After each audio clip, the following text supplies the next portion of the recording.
Geoengineering, I believe, the biggest single causal factor, and if they had never started this, in a much better position. But as it sits right now, we are in free fall to an unknown reality. How long until this process affects every soul on Earth? Something that nobody, even the people who are trying to deny most and go on with their lives, have to deal with. Based on the data I see, I don't believe they'll be able to hide this past the end of this year. The ramifications from this event are unfolding so rapidly that some event might be laid on us to just distract from everything unfolding. Maybe they'll start World War III, maybe a false flag event or something. My conclusions are very dire, but first it has to matter to us to try to raise awareness on this. For every single individual we reach, that has to matter in and of itself. That makes the effort matter. No one can say how this will unfold. The best bet by far is for the planet to be allowed to respond, for people to understand what's happening, and not for these completely clinically insane people to fly untold thousands of jets around day in, day out, and completely thwarting all of Earth's life support systems. And that's exactly what they're doing. Very apparent now, they are doing massive manipulation with the jet stream in conjunction with the aerosols. I believe that the planet is in full-blown meltdown. I'm not an Al Gore fan. I'm not a carbon credit fan, but that does not change the reality on the ground. Geoengineering appears to be, from my research, the largest single causal factor. Appears to have triggered climate feedback loops. One of those feedback loops is methane expulsion, which appears to be completely released or triggered at this point. They don't allow the planet to respond on its own. I believe our future looks bleak. And it's also acidifying the ocean. As the methane releases, much of it dissolves in the seawater as it reaches the surface, and the oceans are acidifying right now at breakneck speed. So this is a multi-edged sword. They are being told they're doing something that's going to save the planet, something benevolent, something necessary, and those are the people we need to reach. Those are the people who need to understand that they are sucking the noose around their own neck along with the rest of us. And I would hope that once they realize that, they would refuse to participate in this insanity.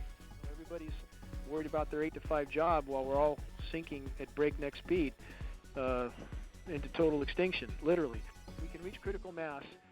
And academia knows. I mean, I don't think there's a meteorologist out there that doesn't know this is going on, or a biologist that's involved with any type of forestry issue. And if we could just break the dam, I think it would break from 100 different directions.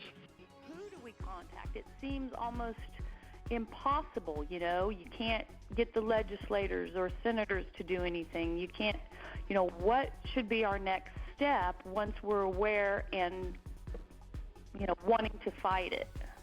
Legislatively, we will never get anywhere. The system's bought, sold, paid for. They've been setting it up for this for many decades. The option of denying this, because I don't think this lump will fit under the rug much longer. So even if it doesn't start an immediate fire, it'll smolder there. And when they start to see everything imploding around them, I believe those seeds will find fertile ground.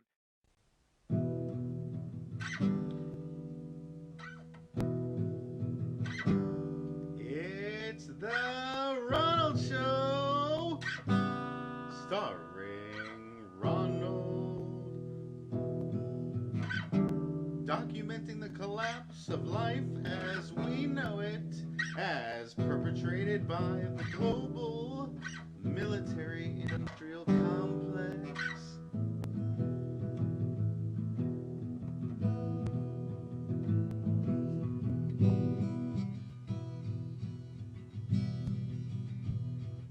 And now, ladies and gentlemen, the host of the Ronald Show, Ronald.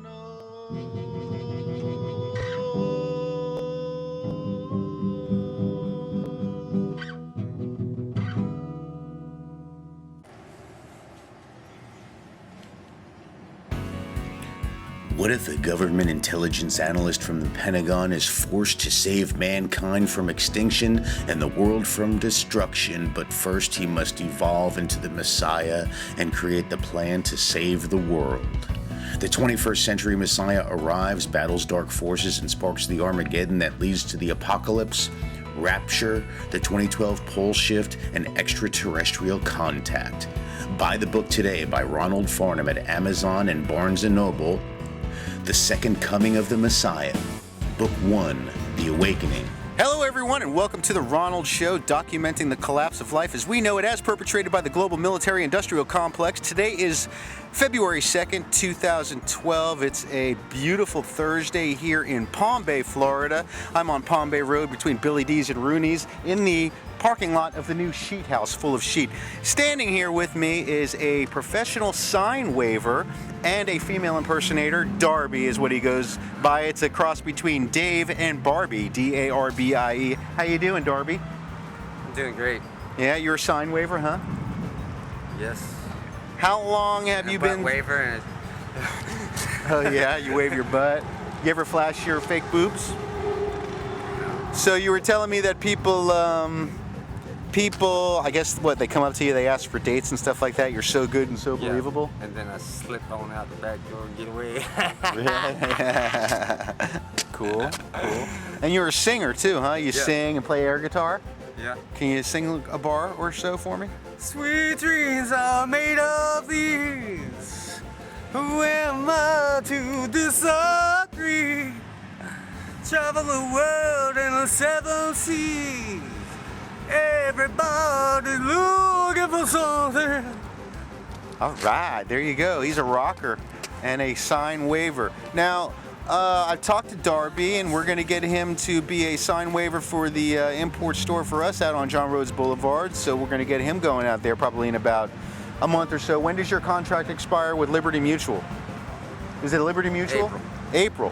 Okay. Liberty Tax Service. Liberty Tax Service. So now, what do you do right now? You dress up like what? Female impersonator. Female. Just crazy. Well, you're a female impersonator. So you play like a crazy brunette? Black hair. Oh, yeah, that's Jet a brunette. black. Yeah, brunette. Black. What's a brunette? Black hair? Right? Yes. Yeah. Brown hair. Like this. I'm in my guy clothes in case you didn't know. Yeah, now tell me about your transportation. What's your primary mode of transportation? Bicycle. Bicycle. You know, and my audience knows that I've been in Los Angeles for a while now, and my primary mode is bicycle. And so, what's the name of your bicycle? Generally. The General Lee. Can I take it? Let me check it out here. There you go. Now you modified this bicycle to be what? Gives you a little more exercise or what? Yes, sir. Give me exercise. Go ahead, flex again. Look at that. The dude has no body fat. That's my goal, is to be lean. Now, you eat whatever you want though, right? You just don't eat much. Yeah. And then you smoke cigarettes, of course. That keeps your metabolism. What kind of cigarette? Clippers. Clippers. Are those regular, or is that like a cigar? Or Re-rolls. you roll it? No. These are Clipper. I don't want to make a commercial for Clippers now. No, why not? Clipper cigars. Oh, so there's like a cigar cigarette. Yeah. Oh, so now you made this bike and you painted it, and it's what, after the General Lee from $3. $3, huh? Does it have brakes? Parts out. I scraped the parts out. And I see you got a dashboard watch hanging from it, so you always know the time, right? Cool. Do you have brakes? What do you brake with the? You brake with the pedals? It's a replica. Yeah, it's coaster brake. Replica of a. Easy for you to say. A BMX from the 70s. A replica of a BMX from the 70s, and 1965 Monterey with new forks. Wow, new forks, huh? And you made this yourself. Yeah. There's the new forks. Note the illegal boom nut on the front. What is that? The bus tires with. So it's not legal? So is this bike street legal? The bike's street legal, but not race legal. Oh, so you couldn't race with that? No. Did you ever brace Play bicycles? Not professional. Let's see, where are you from originally? Like Maryland? Rabonia, Where's that? Florida. Rabonia, Florida? By Tampa. Oh, yeah, I used to live in Tampa. Huh, interesting. All right, well, That's it with Darbie. Thanks for watching the Ronald Show. Davey, Barbie, Darbie. I don't like being called Darbie while I'm not in drag. Oh, okay. Yeah, I know. You don't want to get confused as to who you really are, right? I can understand that. All right, so Davey, who sometimes is Barbie. And when he's in drag, goes by Darbie. All right. Thanks for watching The Ronald Show, documenting the collapse of life as we know it is perpetrated by the global military-industrial complex. We will be back after this. Thanks for watching. Peace. Have you ever wanted to write a book? Have you ever wanted to write a screenplay? Have you ever wanted to have your great movie idea turned into a screenplay, turned into a movie, turned into a book, and distributed all over the world? Well, now you can learn how to do it with the great new book by Ronald Farnham, How to Write a Screenplay in 30 Days or Less. It includes the logline, theme, synopsis, outline, and screenplay of the three magic questions. Learn how to write a screenplay in 30 days or less, or your money back. Get it today at Amazon or Barnes & Noble.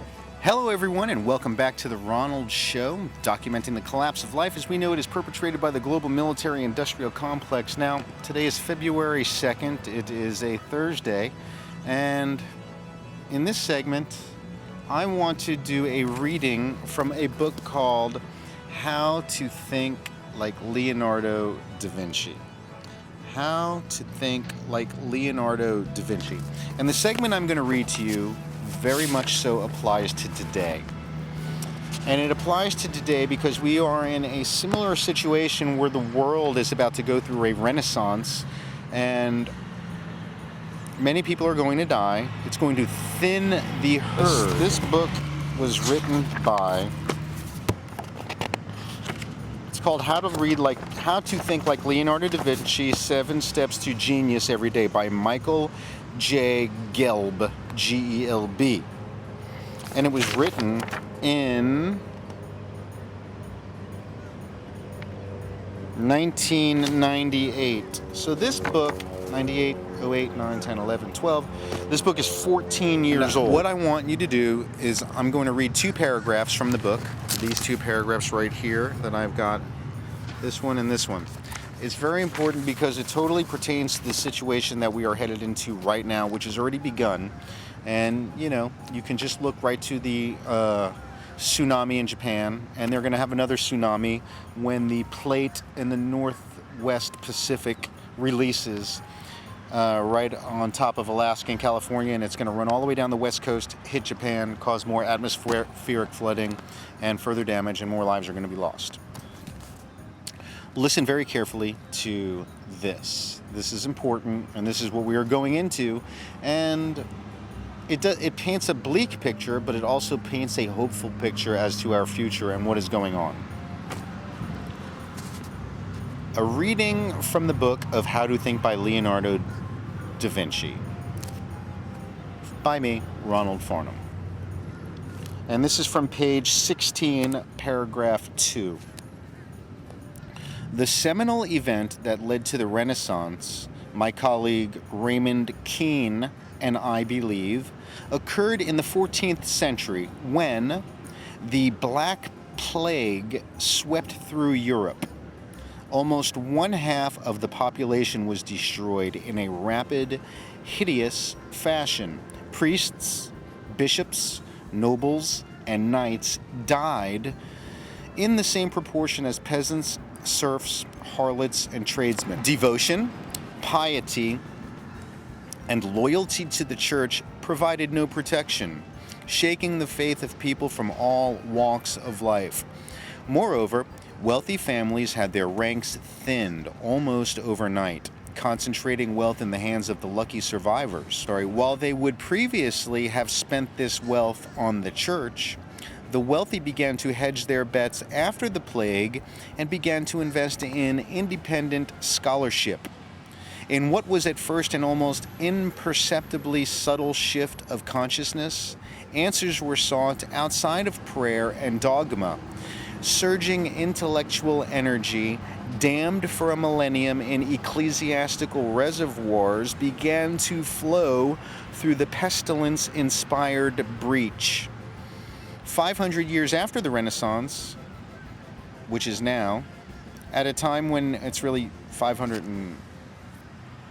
20 years or so, 500 years after the Renaissance, at a time when nations and corporations rival the church in their claims to people's loyalties, the world is experiencing an even more dramatic expansion of knowledge, capitalism, and interconnection.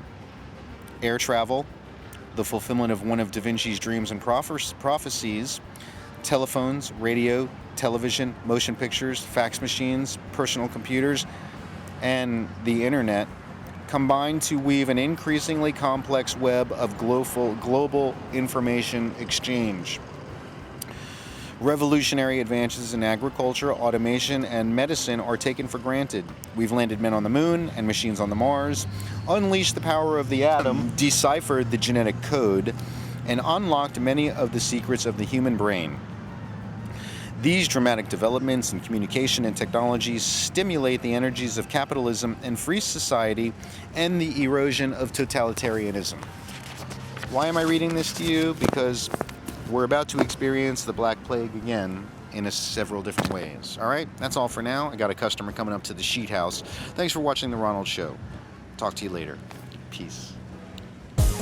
Now available at Amazon and Barnes & Noble is Harry Johnson, Diary of a Gigolo Porn Star.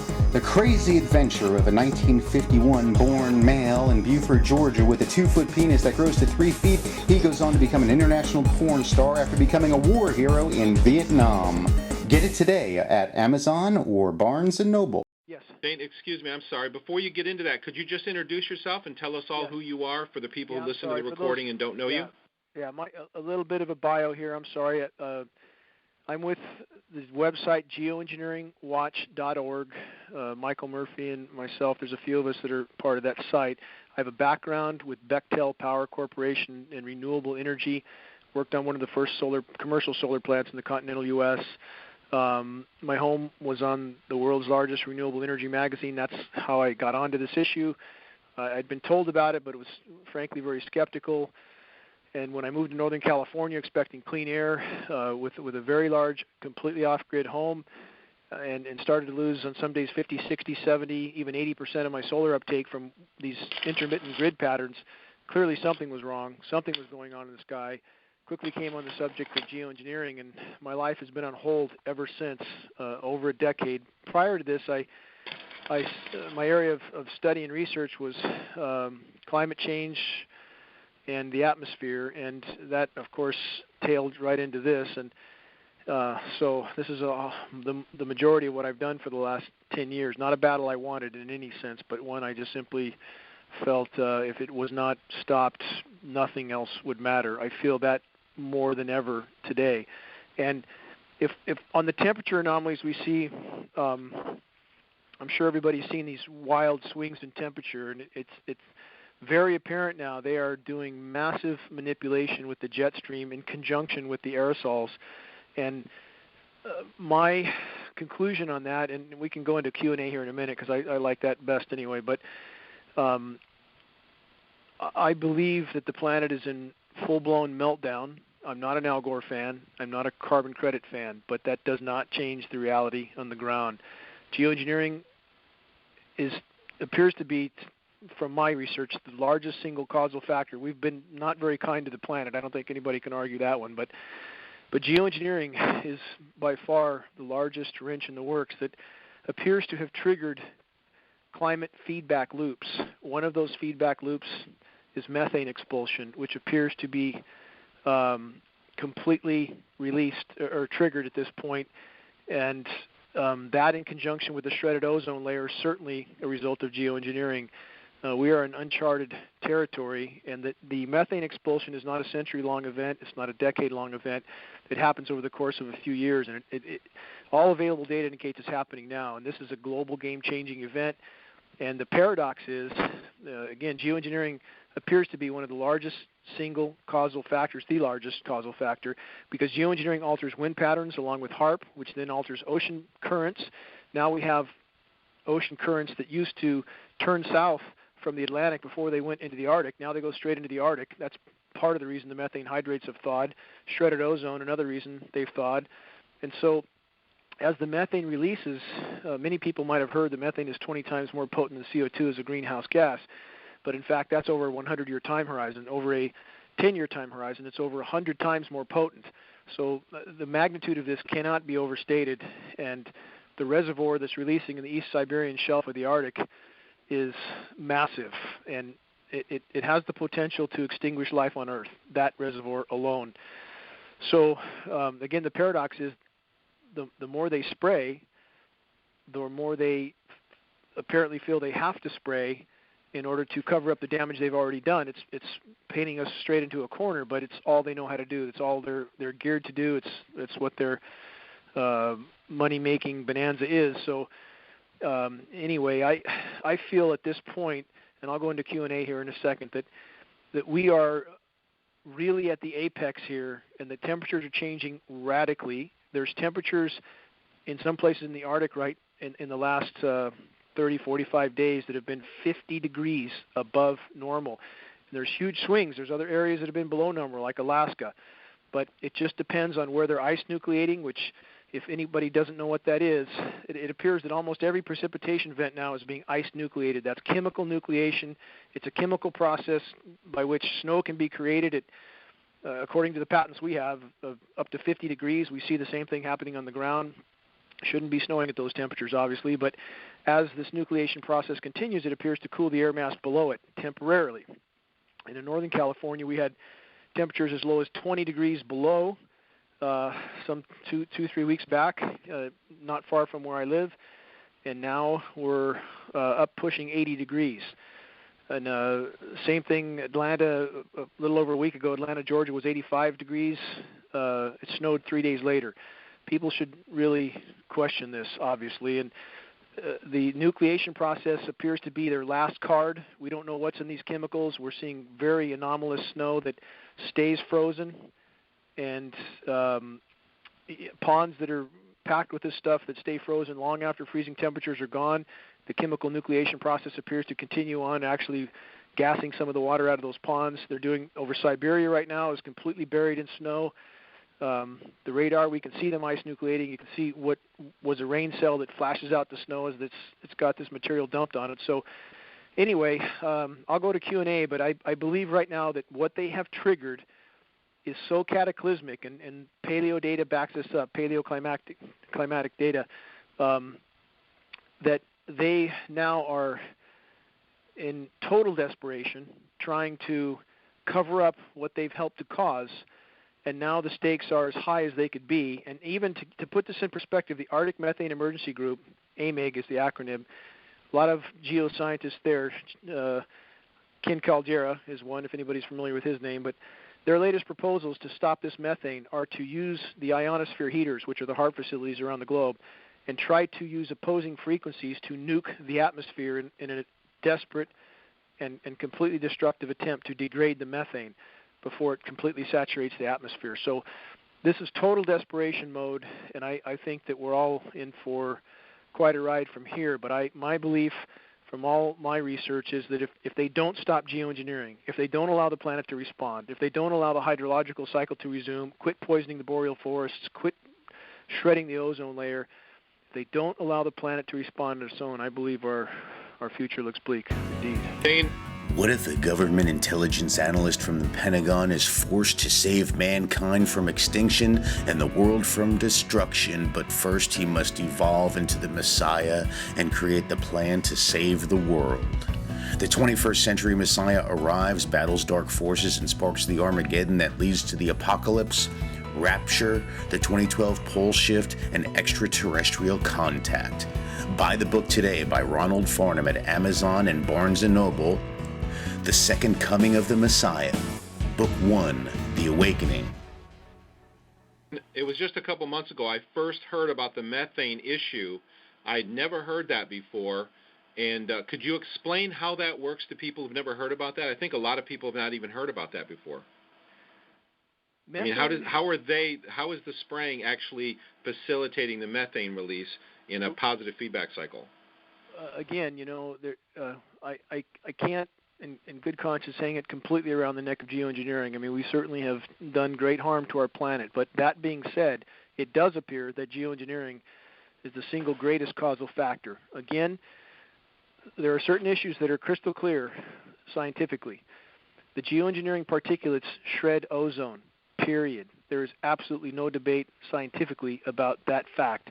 We have massive northern and southern hemisphere ozone holes. Really all available data points toward geoengineering being the cause, not CFCs, not chlorofluorocarbons, but geoengineering, as they've been at this for about 6 decades, and that's about the time the ozone holes, really, southern hemisphere started to develop, northern hemisphere shortly after. And so you have more of the sun's thermal energy penetrating the atmosphere now. You have, although they can create, and they do, with between HAARP maneuvering the jet stream and the ice-nucleated particulates and the simple blocking of the sun, they can and do create massive cooling events over huge areas. But it absolutely appears to be at the cost of a much worsened overall warming. So it truly is cutting your nose off to spite your face. And as they alter, as I mentioned earlier, they alter wind currents, which alters ocean currents. Now you have warm water going to the Arctic. Methane is the greatest source of carbon that has the potential to release from the atmosphere, bar none. And this one reservoir alone in the East Siberian Shelf is thought to contain some 10,000 gigatons of methane. This is frozen methane on the sea floor. If only 60 of that 10,000 gigatons released, that would increase by 400% the total greenhouse gas to date. Only 60 of that 10,000. So you can get an idea of the magnitude of that. If any significant percentage of that reservoir releases, it's game over on planet Earth. So I don't think they can hide this for long. It's changing temperatures by the day, and I think they will try to spin geoengineering into some last-ditch save-all, and it's important that enough people understand it's not a cure but a curse, so that when they try to sell this to us, people will already know better. But that's how the methane is released. It's been happening for many decades. Bermuda Triangle, that's methane release, not aliens. When these methane fields release, it aerates the ocean like a bottle of champagne. Ships have no buoyancy, they go to the bottom. So this has been happening for a long time. But the Arctic reservoir is very, very large, and it's also acidifying the ocean. As the methane releases, much of it dissolves in the seawater as it reaches the surface, and the oceans are acidifying right now at breakneck speed. So this is a multi-edged sword, and none of it good. Now available at Amazon and Barnes & Noble is Harry Johnson, Diary of a Gigolo Porn Star. The crazy adventure of a 1951-born male in Beaufort, Georgia with a 2-foot penis that grows to 3 feet. He goes on to become an international porn star after becoming a war hero in Vietnam. Get it today at Amazon or Barnes & Noble. So to make this simple for people, they're shredding the ozone layer. More sunlight is reaching the methane depots or these methane reservoirs, and then the methane is being released, causing a further heating, which is then increasing. It's acting like positive feedback and just increasing the whole cycle. Is that basically right in a nutshell? Yes, but it's more of the sun's thermal energies, not necessarily direct sunlight, because again, global dimming right now, another term many are not familiar with, is fully 20% on planet Earth. That means over the last 5 decades, 20% of the sun's direct rays no longer reach the surface of the planet, again a result of geoengineering. So, I mean, the amount of decimation being caused by geoengineering, it can't be quantified. Again, it's shredding the ozone, altering wind currents, releasing methane, poisoning everything that lives, the boreal forests, which are the lungs of the planet, the northern latitude forests, Siberia, the Pacific Northwest. I spent my life in the forest, and it looks absolutely horrific. I just came in prior to making this call, and the devastation is cataclysmic. And so now you have these forests that were the lungs of the planet that were a carbon sink that absorbed carbon. Now they are a carbon source. They're emitting carbon because they are dying. So, I mean, there's nothing that's not being harmed by geoengineering. It is harming everything. But the sun's thermal energy, Russ, again, it's not always in the form of direct sunlight. It's like a cloudy day on the beach. You know, you can still get sunburnt. And another part of this feedback loop is the Arctic ice cap. Many people, the global warming debate rages on, and it really should not. Although there is a small section of Antarctica that has, in fact, increased the sea ice slightly, and that we fully believe is from ice nucleation, areas that it did not snow before, did no precipitation because it was too cold. the air didn't contain enough moisture to precipitate. Now it does have enough moisture. It is precipitating, and there's sea ice forming, but that doesn't mean it's getting colder. It's not getting colder. And in the case of the Arctic ice cap, it almost completely imploded this year. Media is not covering this. During most of the melt season, the Arctic ice cap was losing 100,000 square kilometers of surface area a day. Near the end of the ice season, the melt season, it was 130,000 square kilometers a day. It's not expected to last more than 2 or 3 more years. No ice. Again, back to the methane. Instead of the surface of the ice reflecting 90% of the sun's thermal energy, now the sea absorbs 90+% of that thermal energy. So add that increased absorption of sunlight from the open seawater, add the ocean currents that are now delivering warm water, add the increased thermal energy from the sun, from the shredded ozone. Bad mix, bad combination. Methane releases, causes heating, more ice melt, more absorption, positive feedback loop. Very, very clear, easy to understand. How long until this process affects every soul on Earth? How long till it's an actual, something that nobody, even the people who are trying to deny most and go on with their lives, have to deal with? Based on the data I see, I don't believe they'll be able to hide this past the end of this year, perhaps not even that long. And I believe that the ramifications from this event are unfolding so rapidly that I feel it's certainly a strong probability that some event might be laid on us to just distract from everything unfolding. Maybe they'll start World War III, maybe a false flag event or something. This is purely speculation. I have no knowledge of that, obviously, but based on the ramifications of the imploding environment, and again, to put this in a little more perspective, Russ, the species extinction rate today is somewhere between 100,000% of normal background extinction and 1,000,000% of normal background extinction. That's between 1,000 and 10,000 times normal background. We're losing as much as 200 species a day. We are in the 6th great mass extinction on planet Earth right now, today, and you can't hide that for long. You have fish stocks imploding. 93% of global pelagic fish stocks are now depleted. 93%.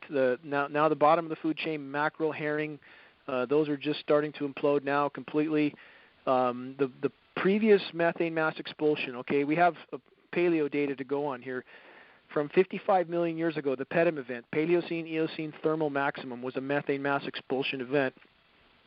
And it's felt that there was about, it depends on what model, what study you look at, but as much as 70% terrestrial extinction and perhaps over 90% ocean extinction. So, this is no joke, and it's going to change. But again, if they stopped geoengineering, that is our best chance. That they can only hurt the Earth's climate systems that are trying to compensate for what's happening.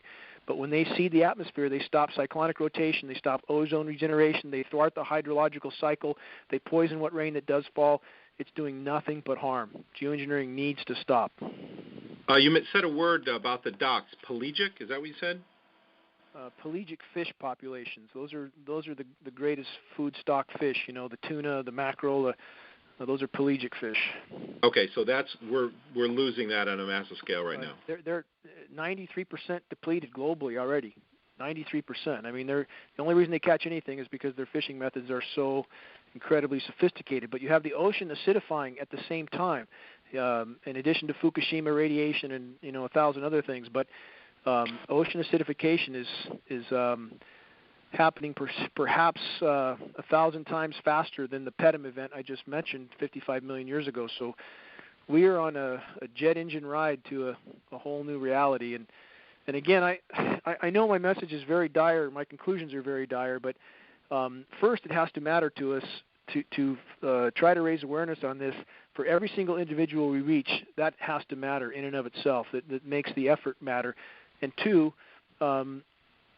no one can say how this will unfold. No one. And again, our best bet by far is for the planet to be allowed to respond, for people to understand what's happening, and not for these completely clinically insane people to fly untold thousands of jets around day in, day out, and completely thwarting all of Earth's life support systems. And that's exactly what they're doing. What if a government intelligence analyst from the Pentagon is forced to save mankind from extinction and the world from destruction, but first he must evolve into the Messiah and create the plan to save the world? The 21st century Messiah arrives, battles dark forces, and sparks the Armageddon that leads to the apocalypse, rapture, the 2012 pole shift, and extraterrestrial contact. Buy the book today by Ronald Farnham at Amazon and Barnes & Noble. The Second Coming of the Messiah, Book 1, The Awakening. I know there was just speculation about probably they may have a distraction or false flag or something that will distract everybody. That's putting all the pieces together. I have to agree with that speculation that that's probably what they're going to do. Now, so by doing chemtrails, by doing this so-called geoengineering, it sounds like they're obviously making the problem worse. Can't help but to believe they know exactly what they're doing. What do you think? They know they're making it worse, but maybe there's some reason behind it, or any thoughts on that? I think there could be a couple angles. I mean, I think that on one hand, they know it's going to collapse, period, and so they don't care. And I always have to bring up the issue of 1,800 plus nuclear detonations on planet Earth. I mean, what sane group of people would do that? I mean, exposing themselves absolutely positively is strontium-90 in all of our bones.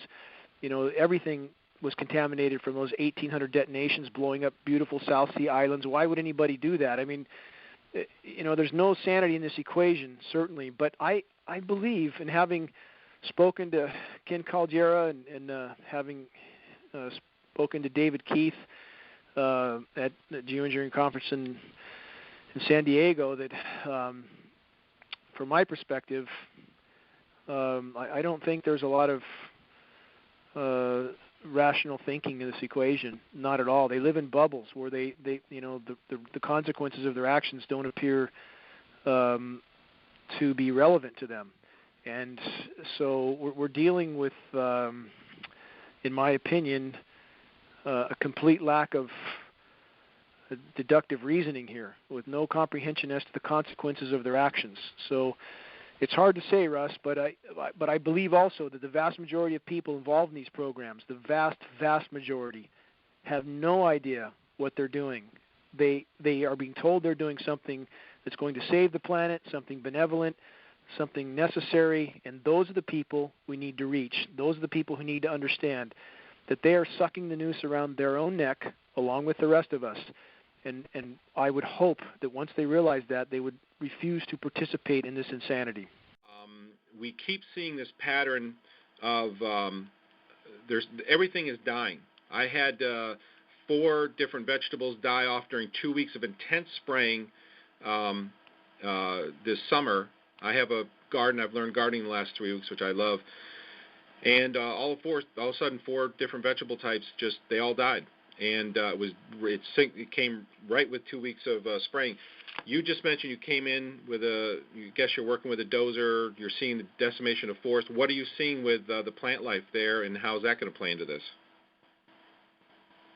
Again, you know, the geoengineering is the elephant in the room. It's the main cause of decimation in many, if not most, forested areas right now.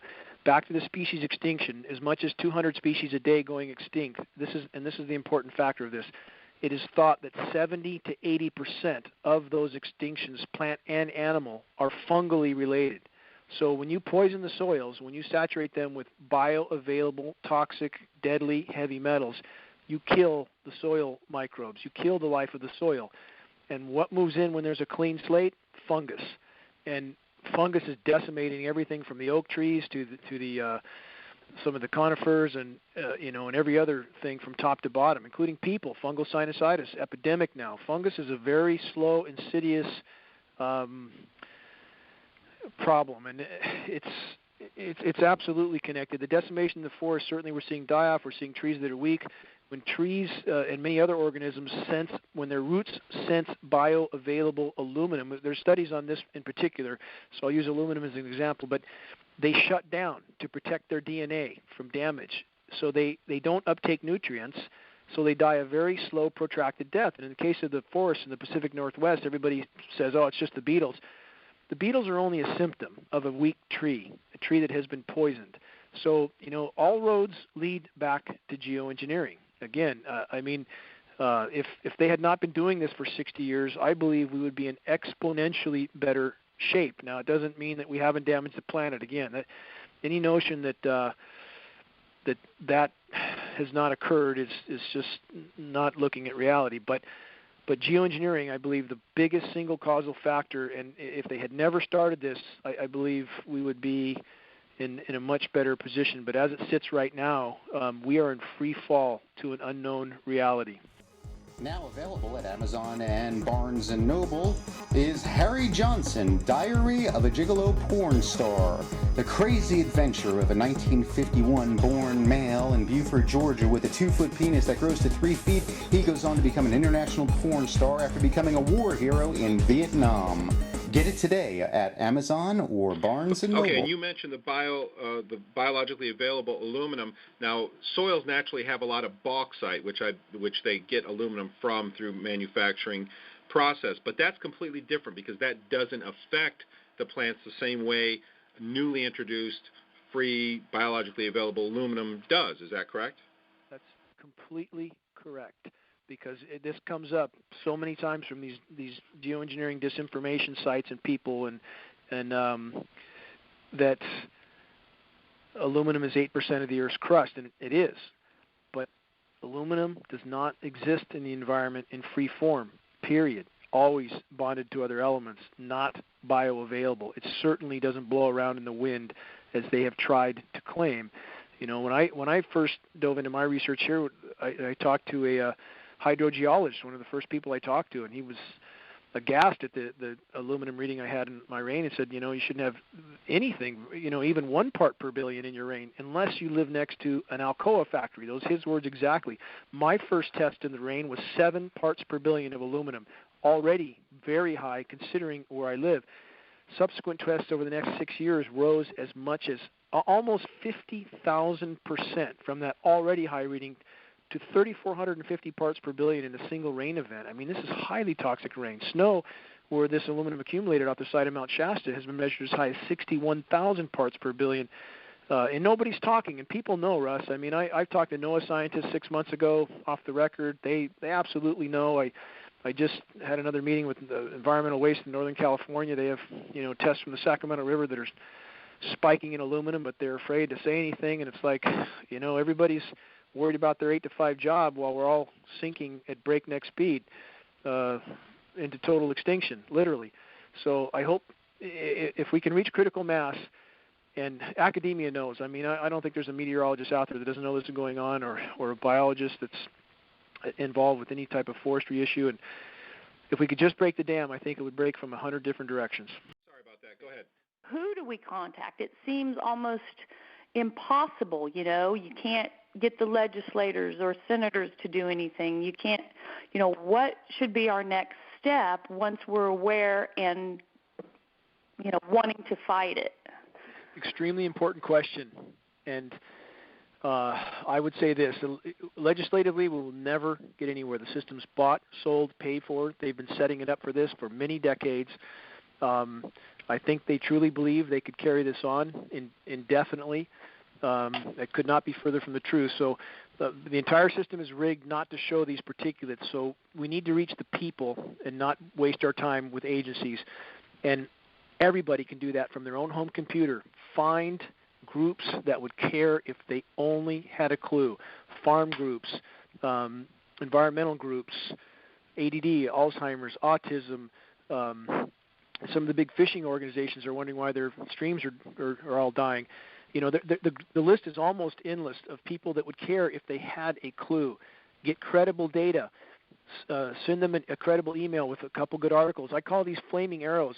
We all need to be shooting these flaming arrows from our home computer. Journalists that focus on environmental issues to, but something very thought out, credible article, cite for more data. Geoengineeringwatch.org, our site is one site.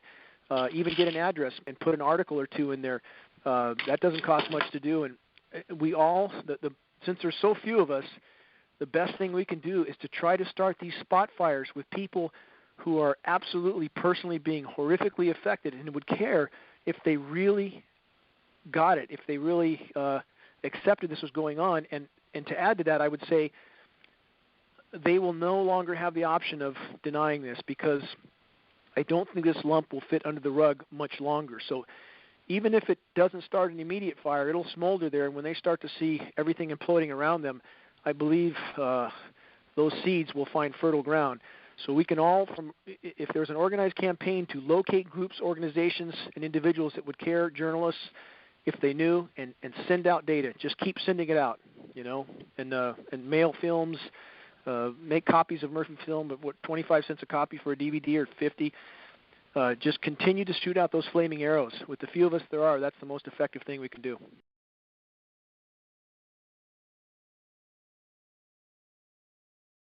How to write a screenplay in 30 days or less. It includes the logline, theme, synopsis, outline, and screenplay of the 3 magic questions. Learn how to write a screenplay in 30 days or less, or your money back. Get it today at Amazon or Barnes & Noble.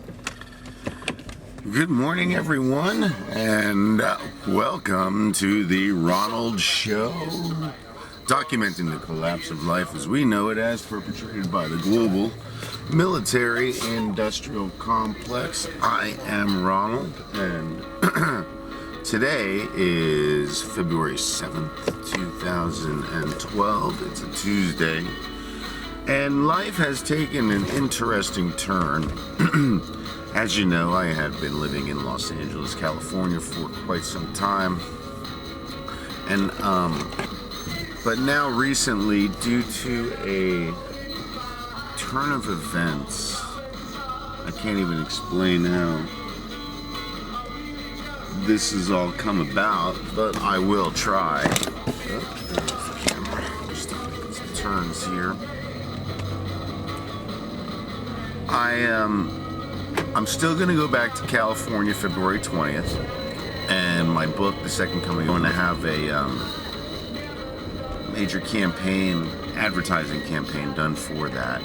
But what's going on is that I'm opening up a business here in Florida called the Sheet House, full of sheet, loaded with sheet, a rainbow of sheet. Me and Billy D are teaming up from Billy D's restaurant. He's the owner of Billy D's, and he's the owner of the property where I'm going to have the Sheet House. So I'm doing that. And then also, we are putting together the first annual Palm Bay International Renaissance Family Festival, sponsored by Billy D's in association with the Palm Bay Redevelopment Organization, or the Palm Bay Redevelopment Project. So we're going to put together a major Renaissance Festival, and I'm going to be signing my books and things like that. Now, as you've seen from the show over the past year, because I'm filming this now, but I don't know when you're going to see this. It may actually even be, you may never get to see this because of what happens to planet Earth, but I can't really be sure of that. All I know is that I'm going to get the word out as fast as possible. So, anyway, what I have decided also with regards to the entire planet taking back their sovereignty is that in the books, The Second Coming of the Messiah, Book 1, The Awakening, Book 2, The Rapture,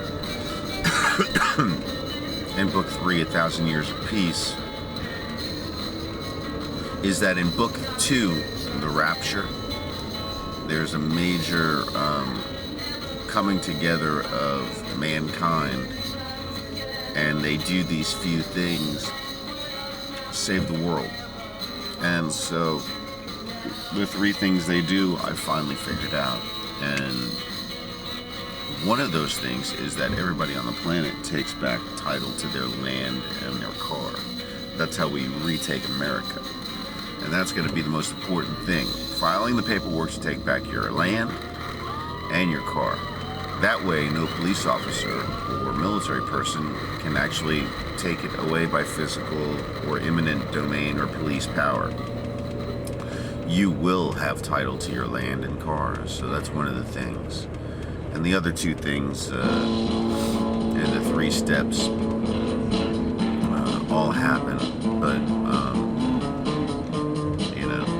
the most important one that is real, very real, and that you can do is to take back title to your land and car. All right, well, that's my segment right now for the Ronald Show. Thanks for watching. Documenting the collapse of life as we know it is perpetrated by the global military-industrial complex. And we will be back after this. All right? Peace. Now available at Amazon and Barnes & Noble is Harry Johnson, Diary of a Gigolo Porn Star. The crazy adventure of a 1951-born male in Beaufort, Georgia with a 2-foot penis that grows to 3 feet. He goes on to become an international porn star after becoming a war hero in Vietnam. Get it today at Amazon or Barnes & Noble. Hello, everyone, and welcome to the Ronald Show, documenting the collapse of life as we know it is perpetrated by the global military-industrial complex. Welcome to the Sheet House. This is it right here. There's the for rent sign that's going to be coming down today. Right outside is the parking lot of the Sheet House. There's the truck with all the sheets in it. Looks like it's going to be a little rainy today. That's okay. So I'll show you around the rest of the Sheet House. There's my guitar and chair. This room's empty. That's the bathroom. Okay.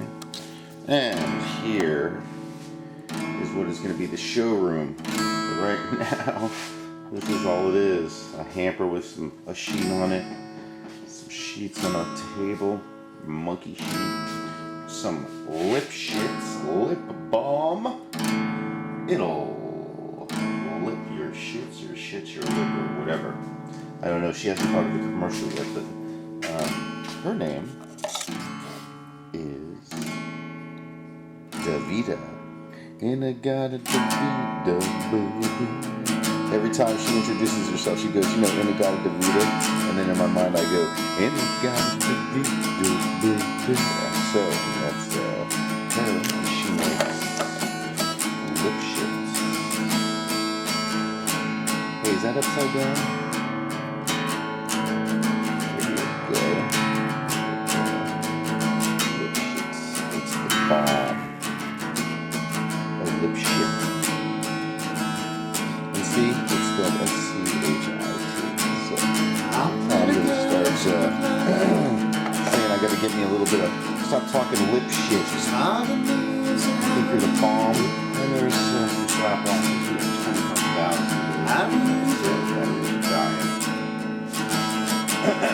Alright, and then here's the office.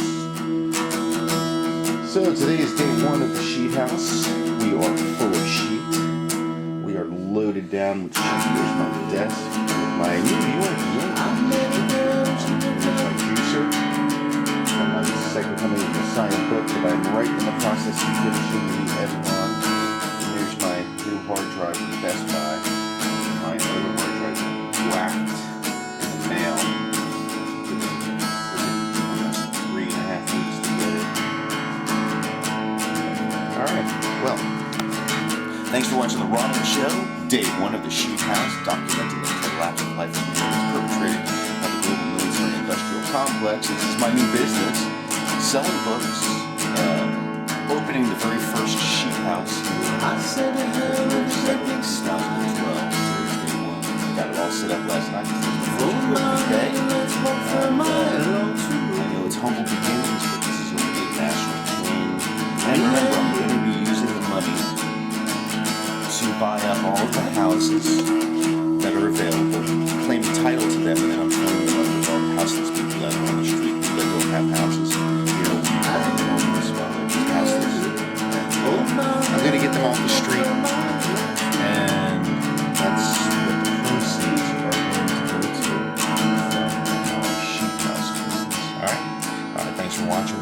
for helping. Thanks for buying my books. I really appreciate it. We'll be back after this piece.